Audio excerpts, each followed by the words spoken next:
Na verdade, os signos são uma energia cósmica que sustentam todo o universo.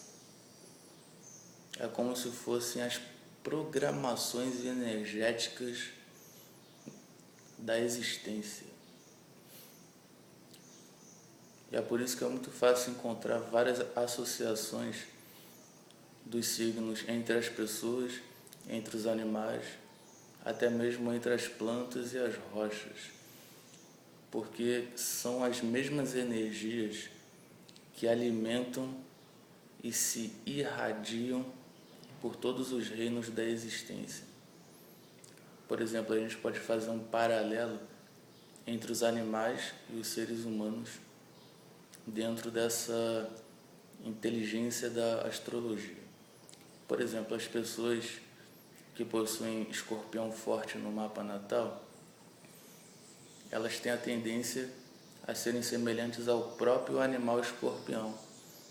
Se analisarmos a natureza do animal escorpião, veremos que ele tem toda aquela necessidade de habitar locais sombrios. O escorpião é um animal que vive nas cavernas, nas grutas. É um ser que gosta de penumbra. E outra característica do animal escorpião, que é muito semelhante às pessoas com escorpião forte no mapa, é que o escorpião não é um animal de bando. Ele não possui um grupo fixo. O animal escorpião, você raramente vai ver uma ninhada de escorpiões. Ele geralmente é singular. Ele está sempre sozinho em algum lugar, você sempre encontra um escorpião sozinho ali, um escorpião sozinho aqui. Nunca um bando de escorpiões como se fossem as formigas ou as abelhas. O escorpião ele não é um animal de coletividade, ele é muito individualista. E essa é uma outra característica dos escorpianos. Não são pessoas muito ligadas a grupos, a coletividade. Mas isso falando das pessoas que têm escorpião forte no mapa. Pois a pessoa pode ser escorpiana e pode ser uma pessoa totalmente coletiva, uma pessoa que cria amizades com bastante facilidade. Porque a gente tem que analisar o mapa natal como um todo. Não pode isolar um signo solar, um signo lunar. Tem que ver o mapa astral como um todo e analisar quais as energias preponderantes no mapa, entendeu? Ou seja, as pessoas que têm energia de peixes forte no mapa são pessoas bastante relacionadas ao próprio animal peixe. Mas não é que elas sejam iguais ao animal peixe. A relação delas com o animal peixe é uma relação energética. A mesma energia que erigiu a existência do peixe e que deu as características do peixe ser como um peixe, é a mesma energia que alimenta o signo de peixes. Ou seja, os piscianos, as pessoas com energia de peixe forte no mapa, eles têm a tendência de habitar mundos paralelos. É como se o pisciano jamais estivesse presente nessa dimensão aqui. Ele está sempre habitando uma outra dimensão, ele está sempre com pensamentos totalmente divergentes comparados ao pensamento da maioria do mundo cotidiano. Ou seja, é como se ele fosse um habitante de um outro planeta. E isso é muito semelhante ao próprio animal peixe, uma vez que ele vive no oceano, e o oceano é literalmente um outro planeta. São outras leis, são outras características, são outras constituições de existência no oceano. Os cancerianos, por exemplo, pessoas com energia de câncer forte no mapa, têm uma relação naturalmente muito próxima ao animal caranguejo. Por exemplo, o caranguejo ele sempre está entrando na toca. Ele bota o pé para fora da toca, mas ele tem aquela necessidade intrínseca de estar sempre fazendo alguma toca, de estar sempre dentro do lar, estar sempre buscando algum lugar para chamar de lar. E quando você olha para um caranguejo, se você observar o olhar dele, é um olhar que remete muita carência. Parece que é um animal bastante emotivo, bastante afetuoso também. Você olha para ele, é como se você estivesse olhando para um cachorrinho carente. Aqueles cachorros abandonados que olham para sua cara pedindo um pouco de carinho. Isso é uma coisa muito presente no caranguejo. E outra coisa bastante comum nas pessoas com câncer forte no mapa é que elas aparentam por fora uma imagem de fortaleza. Elas aparentam bastante estabilidade, bastante coesão, quando por dentro elas são verdadeiras manteigas derretidas. São pessoas que por dentro é um turbilhão de emoções em ebulição o tempo todo.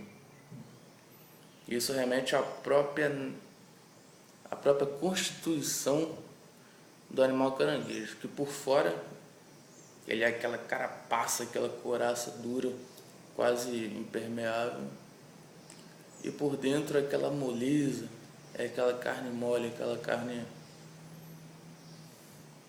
totalmente diferente do exterior. Então,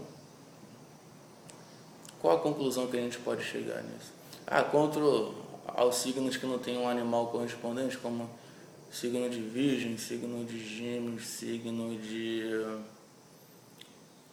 Aquário, aí a gente já tem que partir para uma outra forma de percebê-los. A gente tem que usar um pouco de abstração. Por exemplo, as pessoas com aquário forte no mapa, é como se elas estivessem sempre carregando aquele cântaro d'água, aquela jarra d'água do símbolo de aquário. É como se elas estivessem sempre carregando aquilo para qualquer lugar que elas vão. E naquela jarra d'água existe a originalidade e a excentricidade aquariana que ela carrega por todo lugar que ela vai. É algo único dela que ela carrega sempre consigo. As pessoas com o signo de Virgem forte no mapa são aquelas pessoas sempre meticulosas, sempre retraídas, que são congruentes à própria natureza do símbolo do signo de Virgem, que é aquela mulher virgem. Virgem é algo casto, é algo ainda travado, digamos assim. É algo comedido. Então essa característica está muito inerente às pessoas com o signo de Virgem forte. E por aí vai, é só você ir analisando com profundidade. Se for analisar as coisas com superficialidade, a gente só fica na superfície. Tem que analisar com profundidade para perceber todas essas intrinsecações da existência. E qual a conclusão que a gente pode chegar disso? A gente pode chegar na conclusão de que toda a existência, todo o universo é regido por essas 12 energias. As energias zodiacais, que podem ser traduzidas também como as cores, que podem ser traduzidas como os números, que podem ser traduzidas como as palavras. Porque no fim da conta, tanto os signos, quanto as cores, quanto os números, quanto as palavras, são a mesma coisa. Porque todos eles expressam uma energia, uma frequência, uma vibração. E como disse há um tempo atrás o fabuloso cientista Nikola Tesla, ele disse uma frase bastante interessante, que é: se você realmente quer entender o universo, pense nele em termos de frequência e vibração. Porque realmente é tudo isso que traduz o universo, é frequência e vibração. A gente pode fazer um paralelo dessas nomenclaturas energéticas para poder entender isso melhor. Por exemplo, o número 1 é a associado ao signo de Áries. Ou seja, a vibração do número 1 é inerente à vibração do signo de Áries, que por sua vez é inerente à vibração de alguma determinada cor, que agora eu não lembro qual é a cor correspondente ao signo de Áries, que por sua vez é relacionado a alguma determinada palavra, e palavras são mantras, são outras nomenclaturas frequenciais. Ou seja, a própria palavra que pode ser inerente é a própria palavra Áries, é a palavra que traduz essa frequência. Por exemplo, o número 1 significa liderança, significa você ser o primeiro, significa ímpeto de ir à frente. As características do próprio signo de Áries, que é aquela coisa explosiva, aquela coisa extrovertida, aquela coisa para fora, aquela coisa que é sempre chegar à frente, aquela coisa que toma um impulso primeiro e vai, o primeiro.